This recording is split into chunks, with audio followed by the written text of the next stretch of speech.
يا جماعه كيف الحال؟ عاملين ايه؟ من داخل الراشد مول بحييكم. دي قهوه تيم هورتنز، القهوه دي مجانيه. قهوه بحليب، بلاك بحليب، قهوه اليوم.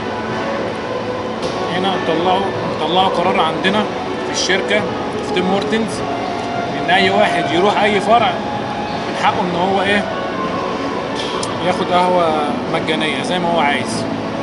قهوه بلاك بلاك بس حاجه كويسه يعني. كل التحيه لتيم هورتنز واللي عمل القرار دوت. اعلان اهو، تمام. شوفوني بقى في حاجه وظبطوني. دلوقتي دخلت جبت البتاع دوت من كارفور ب5 ريال بطعم الناتشو.